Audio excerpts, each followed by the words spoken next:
Hello, my name is Mars, and welcome back to Scarlet Hollow. In the last episode, we finished Chapter 1, or Episode 1, rather. I never know whether to call these episodes or chapters, but I guess in game they're called episodes. I have saved with this world state, so now it's just time to continue. Should we see a recap? We don't necessarily need to watch the recap, but we can look at this. This is a nice little feature that this game has. You see a rundown of your character here, and it gives you a list of all the important decisions that you made. So the things that we did yesterday were take some boiled peanuts from a stranger, meet Dustin, the opossum that lives in my dresser, and made him a nest, watched Duke die in the woods and called the police, met Stella's friend Kaneeka and her mother Sybil and learned about ditchlings, crashed at Stella's, and called Tabitha before falling asleep. Some of these things I did in my first playthrough, and some I didn't. For instance, I went back to the mansion before meeting Kaneeka and Sybil. I went back to the mansion, so not only did I not meet them or learn about ditchlings in episode 1, I wasn't going to wake up at Stella's house the next morning, so that will be an immediate change, I think. So we looked at that, so I don't think we need to watch a recap. Alright. You open your eyes, and Stella has a little figurine of Gretchen on her dresser. The sun has risen. The birds are singing. You are still alive, and for now, you are safe. Your gaze wanders across the unfamiliar room to the window and the woods beyond, and you wonder if the monsters are lurking just beyond the trees, ready to pounce as soon as you leave the comfort of your new friend's family home. You can't help but remember Duke, slumped against a tree, pieces of him scattered across the clearing. A knock at the front door. Your morbid thoughts are interrupted by a distinctly unhappy voice filtering through the house and past the closed door of your bedroom. Where the hell is Diana? Oh, hey, Tabby. There's a fresh pot of coffee on the table if you want to come in. No, I'm just here to check on my cousin. Let's make this quick. I have a lot on my plate today. You're barely decent. It might be mildly scandalous if people saw you like this. No, I'm not gonna saunter off half clothed. That might be good for the Stella romance arc, but we're not going for that. Actually, it occurred to me just now that I thought that I had maybe lost a few points with Tabitha with us being friends by sleeping at Stella's, but by sleeping at Stella's, I've kind of forced Tabitha and Stella to interact a little bit. So maybe that'll help move things forward there. Finish getting dressed and calmly collect yourself. You calmly collect yourself while Tabitha fumes outside your door. Are you sure you don't want to visit for a bit? You don't have to run around being the big boss this week of all weeks. You should let yourself... I'm fine. Thanks. Diana, I know you're here. Where the hell are you hiding? Let her stew for a bit? No. Just go out. Now sufficiently prepared to greet other civilized humans, you open the door and join them in the living area. Don't antagonize her too much. Gretchen excitedly looks at you and wiggles her tail. Look, she's got a whole wall of Gretchen love. I simply must say what a joy it is to see that you are finally up. I do hope you're well rested and that you don't mind our most unfortunate guest. Morning. How'd you sleep? What exactly did the two of you get up to last night? We went up to the woods to film a video. No, not that part. The cops called me this morning and told me all about that. They did? What did they say? Did they find Duke? They didn't find a body, if that's what you're asking, but apparently he never went home last night. And they had quite a few questions about you, Diana. Ugh. Don't worry, I told them you were an upstanding citizen. maybe that would have been different if we had been a little ruder to her in the first scene at the mansion. You should remember that kindness the next time you think about blowing me off to spend the night with a stranger. Look, I don't care what the cops think, Tabby. There's something horrible out in those woods, and I don't think anyone in this room wanted Diana walking up that mountain alone last night. Stella, would you mind giving me a moment alone with my cousin? And while you're at it, please stop calling me Tabby. We're not in high school anymore. Yeah. Alright. You're not going to let her treat my dearest Stella like that, are you, Diana?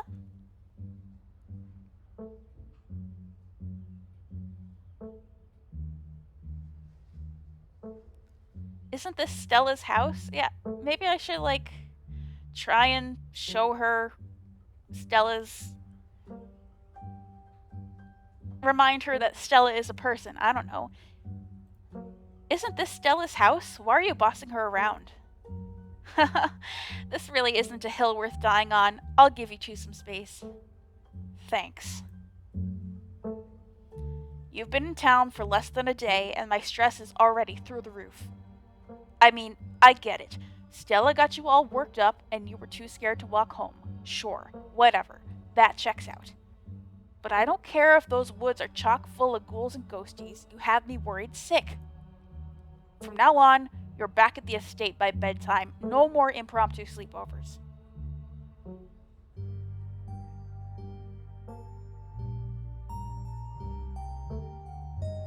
I understand why she's worried.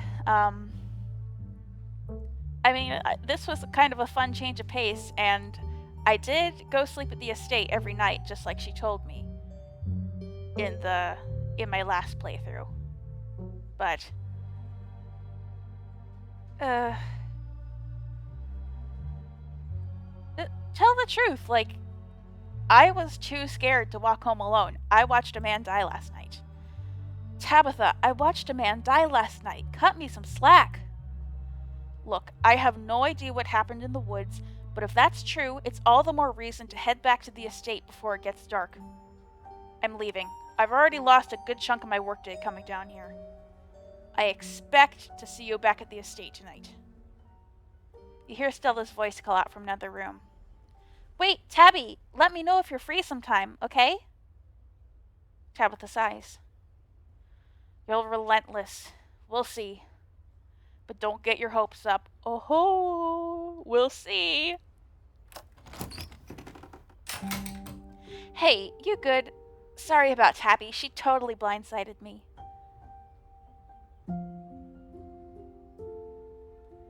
I don't regret anything, but you're right. That sucked. And it's not like I didn't let her know where I was. Oh, it sucked of Tabitha to do that. Okay. Well, damn. Now I lowered Tabitha's worth in Stella's eyes. Darn it, might have been a mistake. Last night was a lot. I don't think anyone can blame you for crashing here. Tabby just doesn't get what we went through. Who would, honestly? Who knows what could have happened if you'd gone back last night? Anyway, sorry for that rude awakening. I've been up for a little while, but was hoping to let you get a little extra sleep. But you're up now, and we've got a full day ahead of us if we're going to get to the bottom of this. A full day ahead of us? That sounds like it's walking time to me. I want to ask the other miners about Wayne. When did we even hear his name? Did Sybil say his name? I don't really remember that. How are you so chipper? You shouldn't be okay right now. I guess I'm just pretty good at compartmentalizing things. What happened out in the woods last night was horrific, but right now we have something important to focus on. I'll have time to process what happened to Duke when we get to the bottom of things.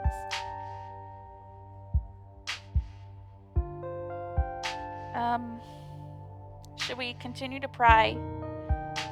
I feel like she might get mad. It's all difficult for Stella, so I won't pry anymore. I saw the way she looked at me when I said that. So, Alright, hard agree. I've been itching to get to the library. Part of me wants to say this, though. Awesome, because that's exactly where we're heading. Sounds like Kaneeka's already there, too. Oh, let me set up a group chat. What's your number? You and Stella exchange numbers. A text message from Stella to you and Kaneeka. It reads, Group chat. Hopefully we can find out more about ditchlings from some of the older local books there. I've also got a couple of threads cooking on my cryptid forums, but who knows if that'll pan out. Anyways, daylight's burning, so let's roll out as soon as you finish getting dressed. No, let's not ask if we can eat first. That kind of implies, ugh, Tabitha's feeding me garbage, which she kind of is, but we want to make Tabitha and Stella like each other. Let's get dressed and head into town. The walk to town was short. Stella's house is barely a stone's throw from what remains of Scarlet Hollow's once bustling main street. You shudder as you stare down the thoroughfare, both from the chill and the morning air, and the all-too-present memories of everything you witnessed last night. You see that building labeled Town Hall? That's actually the library.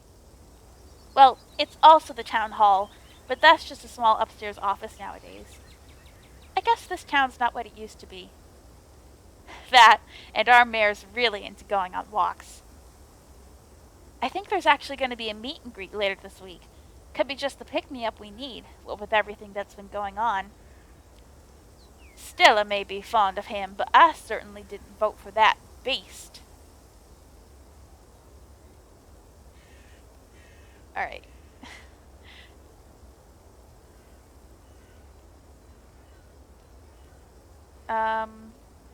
Gretchen doesn't seem to care for him. Should I,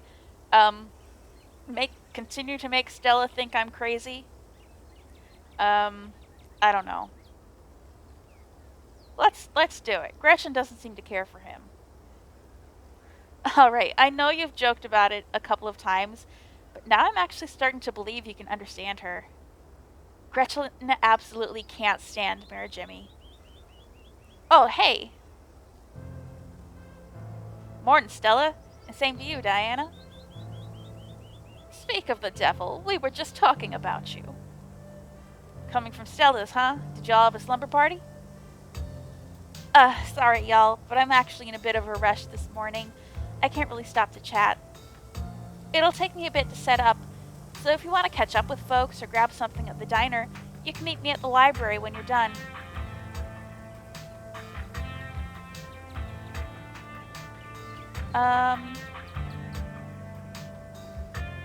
Gesture that you'll catch up with Avery and Sybil. This is when I learned about ditchlings in my last playthrough. It's also when I first met Sybil. I told her about this and she was like, oh, it's ditchlings. Here's another thought that I had. So, as a way to incentivize myself to actually do the multiple playthroughs, either on this channel or on my own time, I don't know. To incentivize myself to do that third playthrough where I romance Avery, I think I'm actually going to neglect Avery a little bit in this playthrough. Just avoid them a little bit, because I know that romancing them is contingent upon you spending as much time with them as possible. So I know that I'm gonna spend time with them at every opportunity in the next playthrough. So just to make them different, I'm gonna steer clear. Alright, gesture that you'll catch up with Avery and Sybil. You gesture towards Avery and Sybil and give Stella a thumbs up. Cool, see you soon. Oh. Whoa, she always has time to chat. Is she feeling okay? I thought that meant we'll catch up with them later. Okay. Oh, Stella and Diana just got up to a bit of trouble last night, that's all. You can't just drop something like that and leave me hanging. What happened, Diana?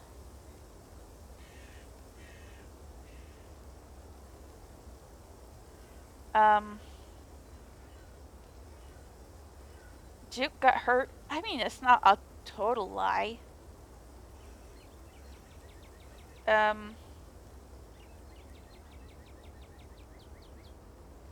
I mean, we're not trying to impress Avery here, so let's, like, lay down, like, a kind white lie. Duke got hurt. We bumped into Duke a couple times while we were out there, and he got hurt pretty bad. I'm not really sure what we saw. Whoa, slow down. Is he okay? No. I'm afraid Duke is no longer with us, Avery. Holy crap. I can't believe this is the first I've heard of it. Has anyone told Beau? Yes. He's taking it as well as you can imagine. I'll be going to check in on him today, the poor lad.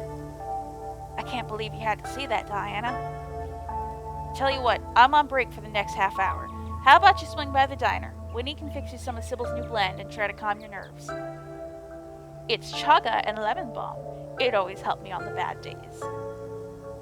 And if you need to talk about what happened, I'm all ears. Anyways, it's up to you. See you around, Diana. See you, Sybil. Take care now, Avery. I see you're a private person. I can respect that.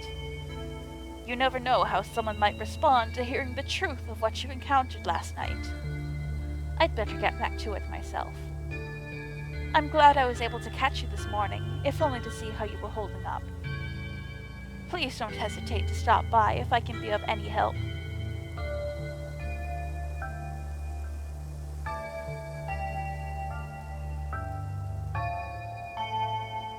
Why doesn't anyone seem to know or care that a man died?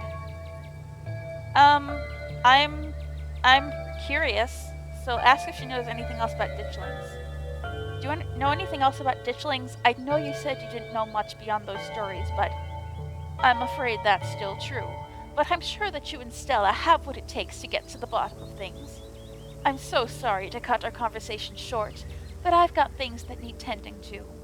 Stay safe, and God bless. Stella said you had some time to kill before she finished setting up. Let's swing by the general store. This is your first time seeing the general store in the light of day. A young man sits at the table by the register, too preoccupied with his phone to care that you stepped in.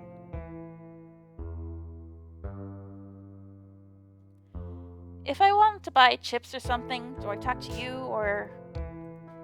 He sighs. I guess, yeah. Kaneeka decided to skip work today, so of course whatever plans I had didn't matter. Just take the chips, I don't care. I'm paying for my chips. I insist. I'm not ringing you up, take 'em or leave 'em. I'm good, thanks. Have it your way. Hi, I'm Diana. I just got to town yesterday. Yeah, I know, Mom told me. Should I offer Miles my boiled peanuts?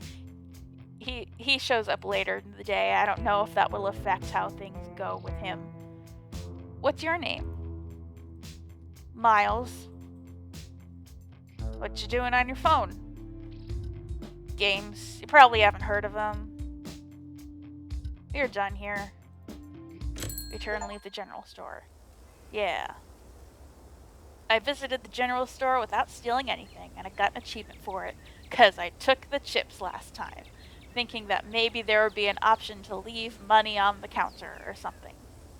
Alright, like I said, we're gonna neglect Avery a little bit and just head straight to the library. You enter the former town hall. What once must have been a stately foyer has since been converted into rows of shelves. Meeting rooms and offices long ago gave way to assorted reference collections and reading areas. This is a good place. Oh hey, you made it! Stella, I'm not gonna shush her. You head over to Stella and Kaneeka's table and settle in. Glad you found the place. Hey Diana, you look tired. My goodness, whatever happened to common decency? You can't go around telling someone they look unwell. You look marvelous, Diana. Snitch on Miles. Kaneeka, you can't just tell someone they look tired.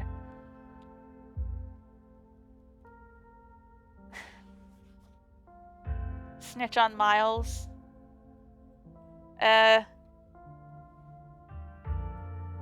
I don't want to be a jerk. Kaneeka, you just can't tell someone they look tired. I'll sleep when I'm dead. We've got important work to do. They didn't like that. Yeah, I'm eager to crack into these books. Agreed. Anyways, I guess we should get started. Hey there, strangers. And literal stranger? The librarian. Your library is incredible. I can't imagine how much work you have to put into maintaining this sort of collection. Oh, thank you. Hey, Oscar, this is Diana, Tabby's cousin.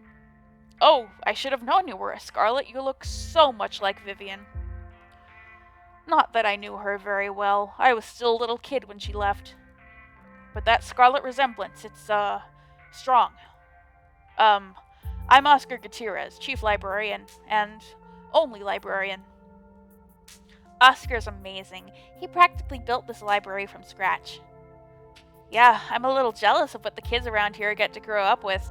They don't know how good they have it.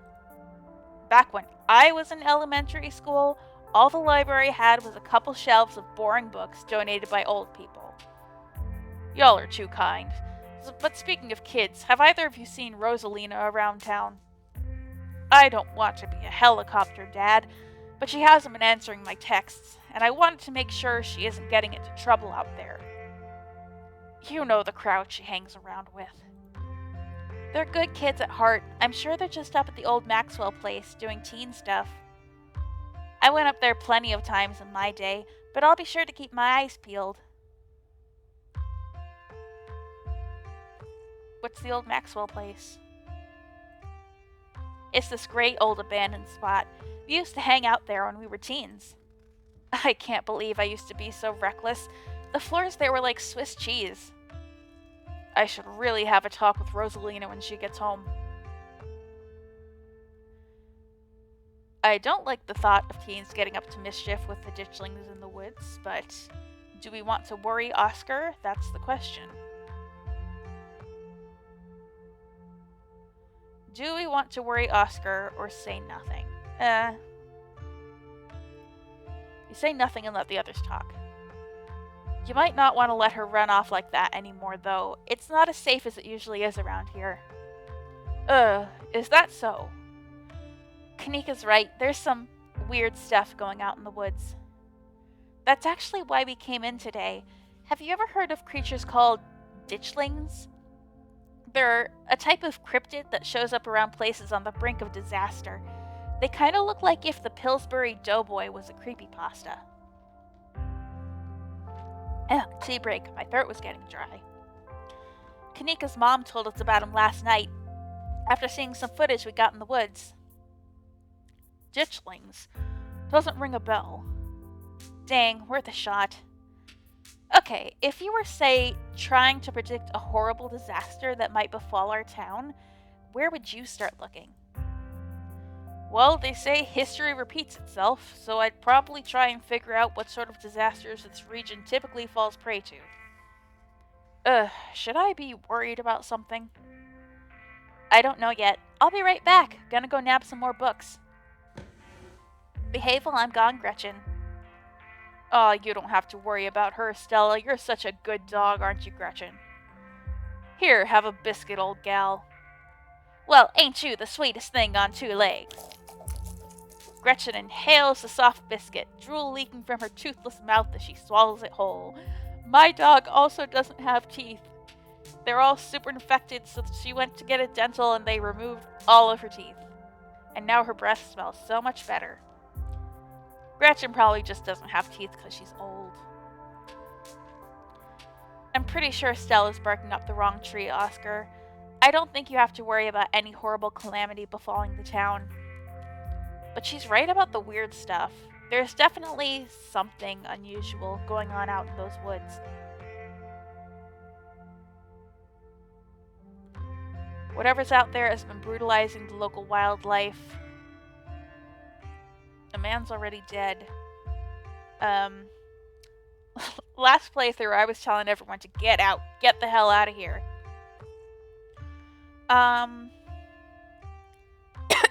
God, why is my throat so dry?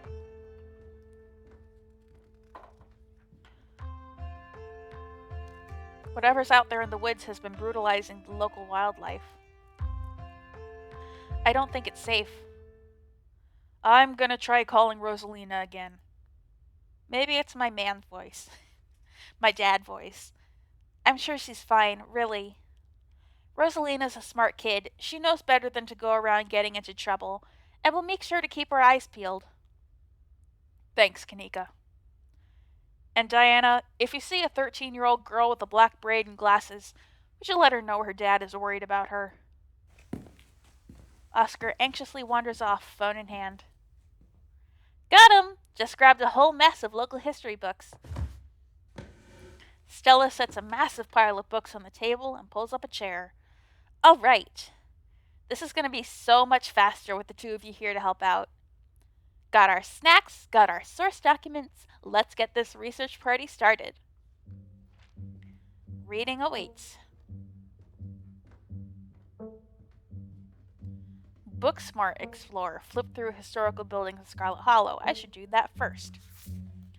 Just the thought of reading a book like this would probably put most people to sleep. But you've got a mystery to solve, and to solve it, you need to know everything there is to know about this town. Okay, so I guess we couldn't examine this book if we didn't have Booksmart. Scarlet Estate. The Scarlet Estate, arguably the most striking piece of architecture in Scarlet Hollow, and the most elaborate and elegant estate in the region, prior to the construction of the Biltmore in 1895. Andrew Jackson Scarlet chose the location to be atop a hill in Scarlet Hollow's geographic center so that it might be seen from the town below. It remains a constant reminder of the family who carved Scarlet Hollow from the wilderness and provided wealth and prosperity to its residents. The Hiram Scarlet Memorial Hospital. First used as a field hospital during the Civil War, it was named for Silas Scarlet's eldest son, who perished in the bloody conflict. It still stands at the end of what is now the residential district of Scarlet Hollow, and to serve the health of the community for over 100 years. Yes, it's at the edge of a residential community, and the doctor and her son live there. In the late 1800s, as the town prospered from a coal boom, additions were built onto the house, and it was opened as a change-of-air clinic, bringing in prestigious clientele from around the world. They believed the fresh mountain air would do them well, and Scarlet Hollow became a tourist destination for patients of all afflictions. The clinic still operates to this day as a doctor's office, and stands as a building of cultural significance. The coal mines. The original mining facility is no longer standing, having been destroyed in the collapse of 1918. Though the new facility, outfitted with all the cutting-edge technologies of the industry, is in itself a fine example of practical construction, the first iteration of the mining camp was a true product of its time, and what few photographs exist are an interesting peek back at a different era. One can still visit the site of the original Scarlet coal mine, though all that remains are a few abandoned tunnels, closed off to the public. Huh. I'm having a think right now. I will bring up that think when it becomes more relevant. The Tremaine Homestead. Because, with the exception of the mansion itself, the Tremaine Homestead, which I believe, from what I have read outside this game, I believe that is Duke's farm, and the church, which I believe will be the subject of a future chapter, perhaps even the next one. All of these locations are places where spooky goings-on are centered,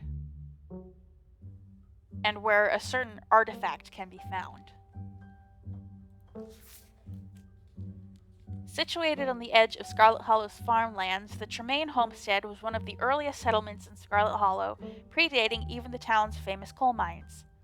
For many decades, the Tremaine family remained the largest farm in Scarlet Hollow, but a break in the family led them to split the land in two, and the homestead along with it. Despite the many changes made to the two halves of the Tremaine homestead in the subsequent decades, the original log structures are still visible and maintained to this day. They are undoubtedly the oldest buildings left standing in Scarlet Hollow. The Scarlet Hollow First Baptist Church. One of the first buildings constructed by the Scarlet family, the Scarlet Hollow First Baptist Church still sits on its original foundation, though the building was reconstructed to accommodate the influx of citizens during the Scarlet Hollow coal boom of the late 1800s. Attendance has dwindled since the infamous mine collapse of 1918, and while the building may have fallen into disrepair, its simple vaulted ceilings still evoke awe to any who enter. And Town Hall. Silas Scarlet personally funded the town hall's construction as the first municipal building in the then small community of Scarlet Hollow. It has stood at the end of Main Street since before the Civil War, its white-columned edifice withstanding the ravages of the 1860s and continuing to stand to this day, a stunning piece of antebellum architecture.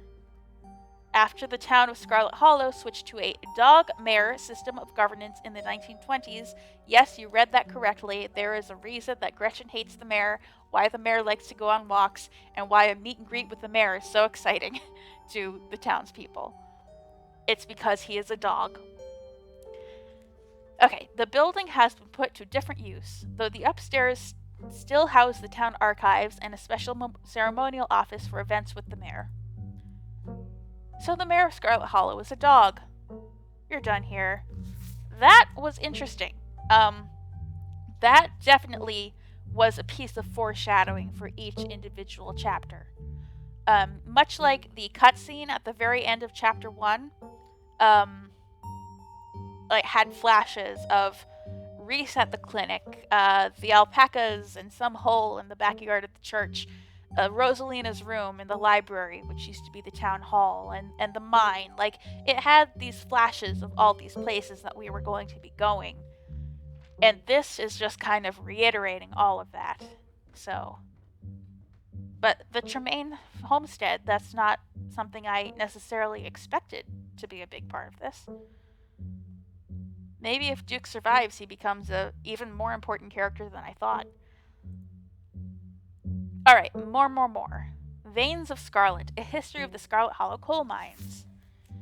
Forced into retirement at age 50 due to a war industry from his time in the Indian Wars, exacerbated by his short stint as a captain in the Confederacy, Silas Scarlet also lost his two eldest sons to the bloodiest of wars, leaving his third eldest son, Andrew Jackson Scarlet, to take charge of the mine.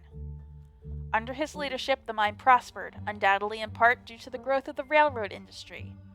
Managed to evade the coal union for decades, making them one of the most profitable mines in the country. Andrew Scarlet built the surrounding town into what it is today, with expensive stone buildings, a bustling main street, and overseeing it all, the elegant Scarlet estate that was, until 1895, the largest and finest feat of architecture in the region.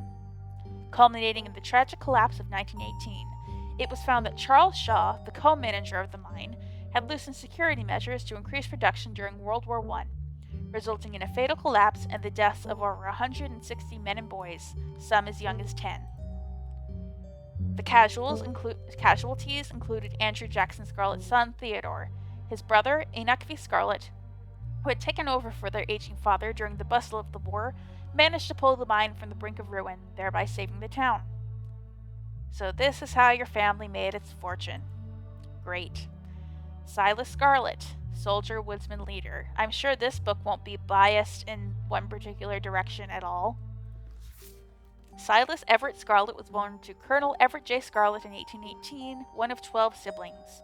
He grew up in eastern North Carolina during a tumultuous time in the state's history, and not much is known about his life before he joined the Army in 1836. He quickly rose through the ranks, in part due to his father's connections, but also due to a particular ruthlessness, for which he received the nickname Bloody Silas Scarlet. The federal government granted the now Captain Silas a tract of bounty land in exchange for his service in the Indian War, and he settled into the hills of North Carolina in 1841. That land would become Scarlet Hollow. But it started as a simple log cabin built by Silas's own two hands, occupied by his family of 10, Silas, his wife Mary Joseph Scarlet, and their 8 children. Logging business brought many workers and fellow landowners to the hills, But it wasn't until Silas discovered rich seams of coal running underneath the entire region that Scarlet Hollow was really put on the map. He saved what he could and bought the surrounding hillside at a great discount, cleverly hiding what he knew about the land's true value. Thus, he had all the resources to found Scarlet Hollow's now famous coal mine. You're finished with this one. Appalachian folk monsters. A few entries catch your eyes. Ooh, some of these are. Oh god. Sure, let's read some of these at least. Mothman. The Mothman is a large flying creature, generally described as humanoid with glowing red eyes. It was first spotted by a couple in West Virginia in the mid 1960s and was encountered in the region several more times in the following years. The Silver Bridge collapse of 1967 has been linked to a series of Mothman sightings, and it's said the presence of the creature served as some sort of omen, or was the catalyst that led to the disaster. This has since become an important aspect of Mothman, with sightings of this cryptid often taken as a sign that some great misfortune is soon to follow. The Jersey Devil. Though the Pine Barrens, the place where this creature is said to have been born, are far from the Appalachian wilderness, sightings of the Jersey Devil have been documented all throughout the forests of the eastern United States. According to popular legend, the Jersey Devil was born to a woman named Jane Leeds. Leeds, upon realizing she was pregnant with her 13th child, and daunted by the task of giving birth yet again, cursed the child in her womb, proclaiming it would be the devil itself. Though born as a normal child, it quickly transformed, gaining a goat or horse's head, large bat wings, and a forked devil's tail. Kicking at the family and lashing out with its tail, it flew up the chimney and out into the night, disappearing into the Pine Barrens. The Jersey Devil is one of the oldest cryptids in North American history, with sightings spanning back through the 1800s all the way to the origin of the myth in the late 1700s. It's said to move with incredible speed, and it is recognizable by its high-pitched, blood-curdling scream. Oh my god, there are so many. I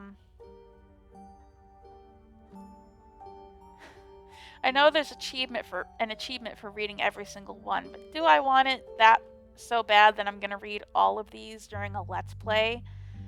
Well, I'm gonna read Tommyknockers because I know that's the one that's relevant here. Spoilers. Tommyknockers originated in Cornish mythology, spreading to the United States when Cornish immigrants began working in Appalachian mines. Their name for the knocking that can be heard from seemingly within the walls before a cave-in. According to some, the knocking serves as a benevolent warning. Others believe that the creatures take stolen hammers to the supports of mines and collapse them on whoever is unfortunate enough to still be inside. They are traditionally thought to be impish, leprechaun-like beings, but some claim they are the spirits of dead miners, forever cursed to haunt their final resting place.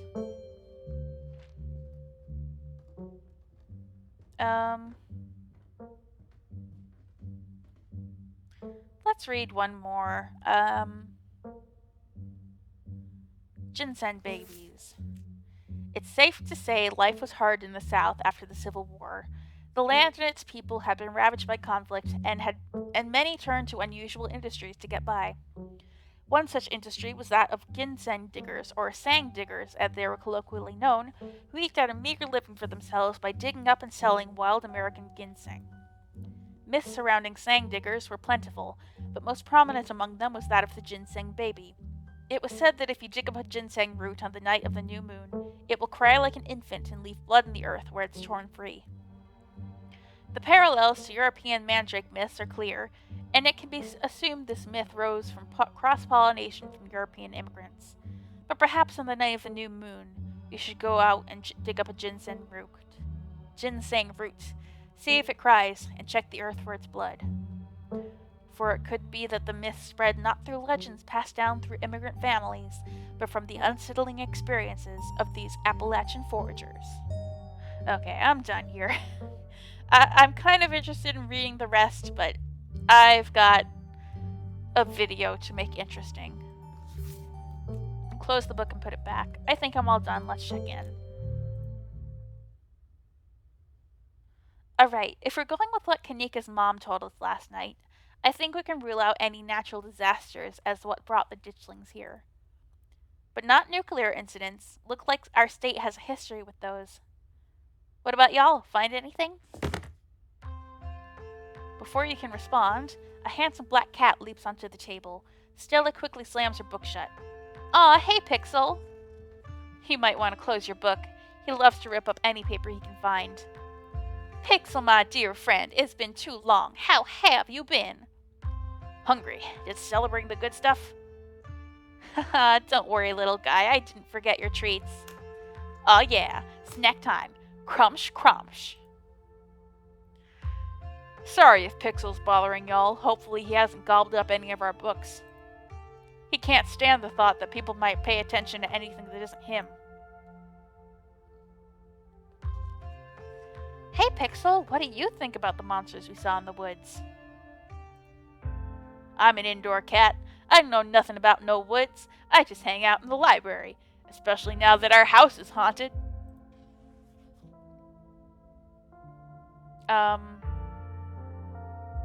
Wait, your house is haunted? What? Hey, how'd you know? What? I don't know, I just got that vibe. We've, been living in the library for a little bit. It's been great. Way more snacks, way more scritches. Except sometimes there's too much scritches. Hold up, what kind of haunting are we talking about here? Unexplained noises? Objects appearing in strange and unfamiliar places? Oscar, don't get her hopes up like that. Nothing like that, sorry. The floor in my bedroom just keeps seeping blood, and I've seen a strange figure in the hallway a couple of times.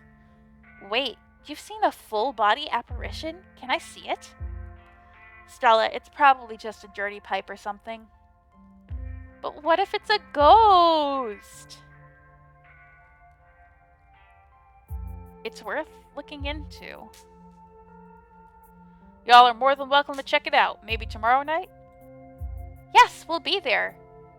Yeah, that sounds like the fun way to spend an evening. Can't wait to get spooked by some creaky pipes. Alright, I'm not going to be mean to Pixel.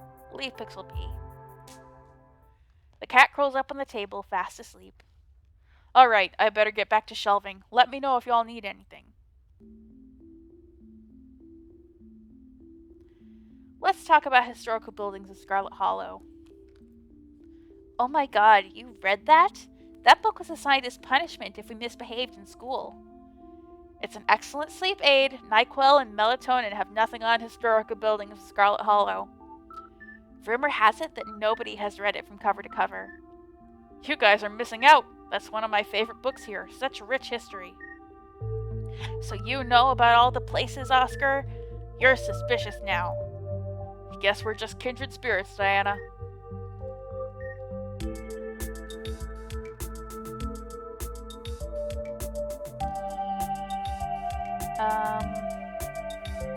Look, this town has deep lore and I'm here for all of it.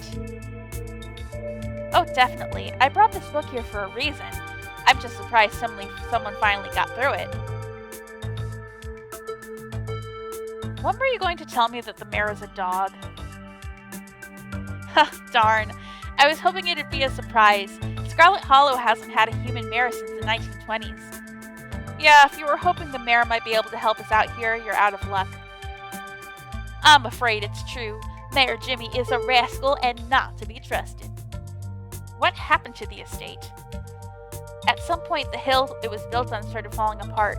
I think it's pretty stable at this point, though. It is. Stella, you've seen the place. And half of it is still mostly okay. Why don't people go to church here?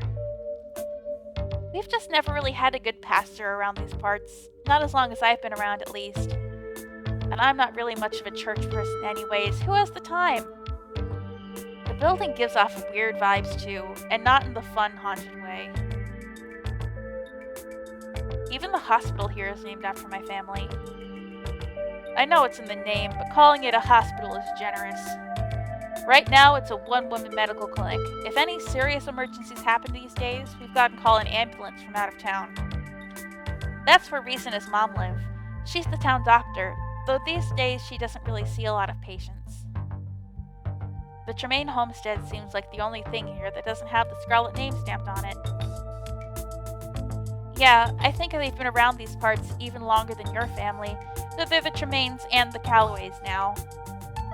They literally split their farmhouse in half over that schism. Duke, rest his soul, was one of the last two Callaways left. I guess it's just down to Bo now. I can't imagine what he's going through right now. So about the coal mines here. Kaneeka visibly shudders. I get cold sweats just thinking about being in a place like that. I feel for the guys who work up there. I could never. Speak for yourself. I love a good crevasse.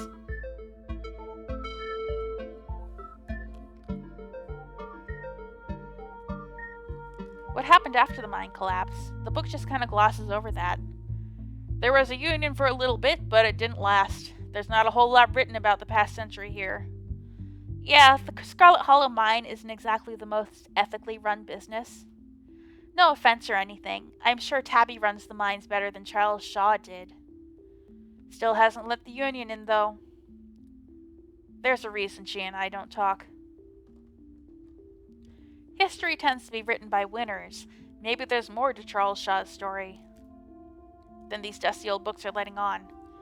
Normally I'd be inclined to agree with you there, but we're talking about an old-timey coal boss. I'd be shocked if he wasn't cutting corners. Diana doesn't make a fair point. Shaw was certainly a problematic figure, but there might be other details that were lost to time. Sure, but the guy was run out of town on a rail. And that's not a figure of speech. Back then they actually tied you to a rail and ran you out of town. There's a big mural of it over on the far wall. He got off easy if you ask me. Alright. I don't get the impression that my character Diana cares about unions. I do. But, I don't know. Diana, told Duke that he should absolutely go kill that mountain lion. And now she dislikes Avery for some unclear reason. Diana might suck, is what I'm saying.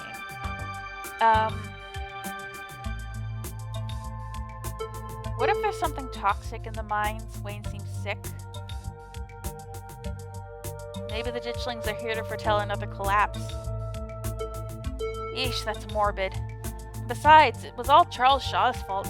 The labor market is way more strict now. There's no way you could get away with the kind of safety cutbacks he pulled. Writing it down on a list of potential disasters. Y'all don't think the mine is about to collapse, right? Huh, no, I don't think so.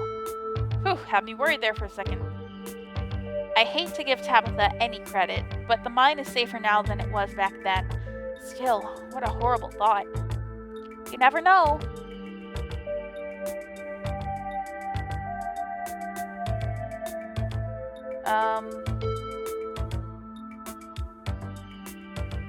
What was that you were saying about nuclear incidents?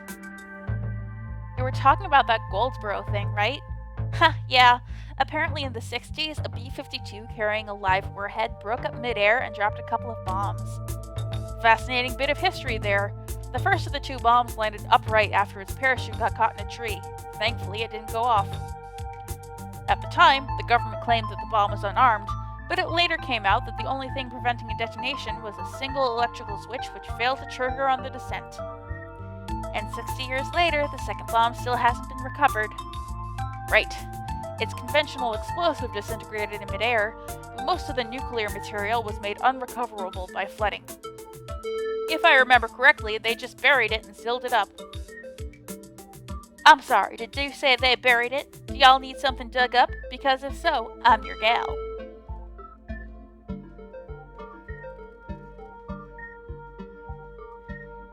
Goldsboro is over 300 miles from here. I don't think we have to be worried about that. Yeah, that's fair. It wouldn't make sense for ditchlings to be here specifically if that was the case too. We also really shouldn't be looking too much into this whole disaster angle. Whatever these creatures are, they're biological. You never know with radiation. We actually know quite a bit. It just melts you. It doesn't make monsters. And a 60-year-old bomb isn't going to explode on its own hundreds of miles away and kill us here. You never know. There could always be a whole underground society of bomb-worshipping mutants just waiting to blow it up. Pixel, I am giving you scritches right now. I give you scritches. I've missed this.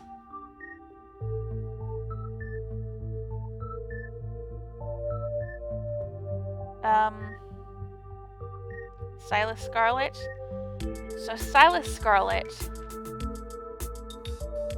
What a revisionist biography. Really glosses over all the war crimes to paint a picture of a self-made man. It's a perfect example of why you should use multiple sources for your research instead of trusting the first thing you read on a subject. Yep, Jude was a monster. Sorry you're related to him.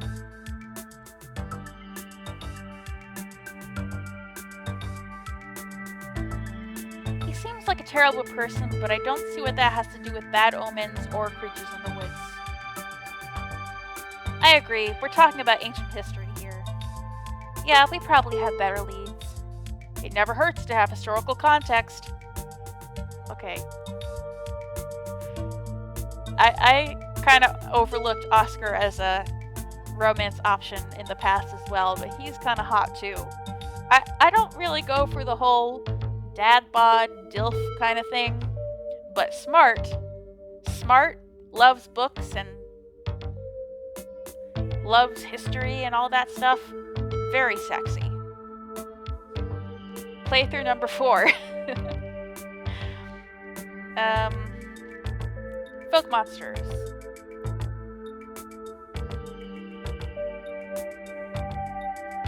Do you think the ditchlings are Tommyknockers? What with the whole warning thing? Good thought, but Tommyknockers live in mines. That's like their whole thing. I'm gonna write it down though. Tommyknockers are literally just sounds that happen when a bunch of rocks and wood are about to collapse. Are they? Or are they the sound of mysterious creatures pounding on the rocks and support beams with hammers to cause a collapse? There's simply no way to know. There are some striking similarities between Mothman and ditchlings. Both of them are portents of doom. Mothman, love that guy. There's a whole subgenre of cryptids that serve as bad omens, but the disaster angle is definitely a clear connection. Maybe Mothman is what happens when a ditchling's all grown up. But they're already reproducing. And they don't have wings, and they're pale and blobby. Huh. They have a certain caterpillar vibe, don't they? Why am I even engaging with you on this? Portents of doom aren't real. We read them. Let's at least talk about them. Why is the Jersey Devil even in this book? The Pine Barrens are specifically not in Appalachia. Because he's cool, the Jersey Devil is like the granddaddy of North American cryptids, and it's kinda close to Appalachia. Back when I was a kid, I always wanted one as a pet. Stella, that beast would tear you to shreds. I'm all the pet you need. I have never heard of ginseng babies. Oh yeah, that myth is pretty buried. The author managed to unearth it for this book. Get it? But seriously, whoever wrote this book definitely stretched things out so they can include some of their favorite stuff, like how the Jersey Devil is in it. Have you seen what ginseng roots look like though? Creepy stuff. Creepy, but incapable of screaming. Yeah, that's one of those things that even I don't buy into. Let's move on. Alright. Let's ask about Rosalina before we move on. Have you had any luck with Rosalina? Huh, not yet. I knew a teen would be a handful, but I didn't think it'd happen overnight. Why are we capitalizing the teen? I'll probably head out once we're all done and check in on our usual haunts. I don't think there's a cult. Do you think Wayne? We know like nothing about Wayne. The mines are the obvious common thread here. We should check out the mines. The whole town is built around them. Omens or cryptids, they're the smartest place to start our investigation. Good idea. There's an awful lot of mines-related stuff in my notes. We can poke around, find out if anyone's seen anything weird. Just to clarify, you are suggesting we go question some of the miners, right?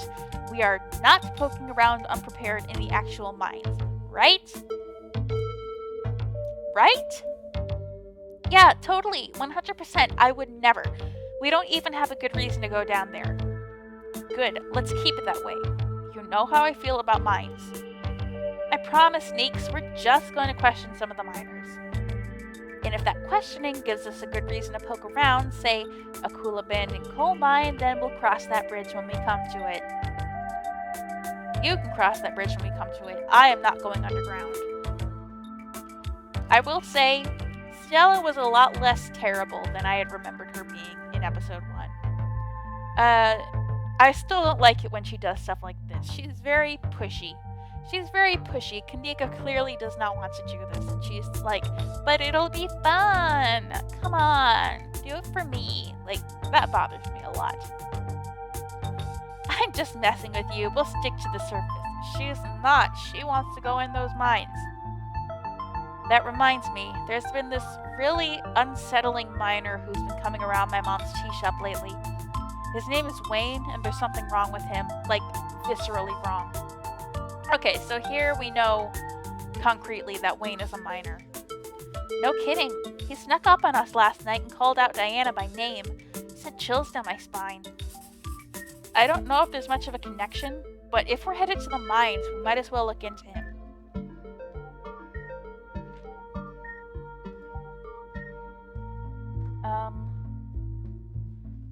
Hopefully this will mean I get a chance to get to know Tabitha a little better. I don't think she's going to be super jazzed to see any of us snooping around the mines, let alone bothering her while she's trying to run the place. She does get a little grumpy when she's at work. She gets grumpier at work. I'm pretty sure snark is that girl's baseline level of existence. Chatting over dinner might be a better way to get to know her. If you're okay eating boxed mac and cheese. We can sneak around the mines, no problem. I'll make sure to keep my eyes peeled for her. She won't even know we're there. Look at us, going out on a caper together. I missed this. I missed it too. I mean, sure, it's not under the best circumstances, but I've been so wrapped up in running the store, I didn't realize how much I missed being able to hang out with you. Though, there is something missing. Reese. I've really missed that dude. I can't believe how long it's been since we've seen each other. Have you seen him lately? Nope. I've tried to plan stuff, but he's been too sick. I didn't realize it was getting so bad. That poor guy. You know, we could just pop over and surprise him. He seemed excited to meet Diana. Maybe we'll finally get him to leave his little cave. Hell yeah, let's do it. Alright, let's roll out. See ya, Oscar. We'll let you know if we run into Rosalina. Thanks, guys. I'll keep y'all posted.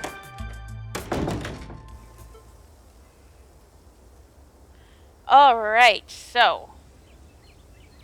That was a long study session, but, I guess Booksmart came in handy there, maybe? It certainly provided me with a little more foreshadowing than I was expecting it to. We're about to meet Reese, but it's been a really long episode, and, I need to take a break now. So, we will meet Reese in the next episode. Until then, I have been Mars, and I will be back with more Scarlet Hollow.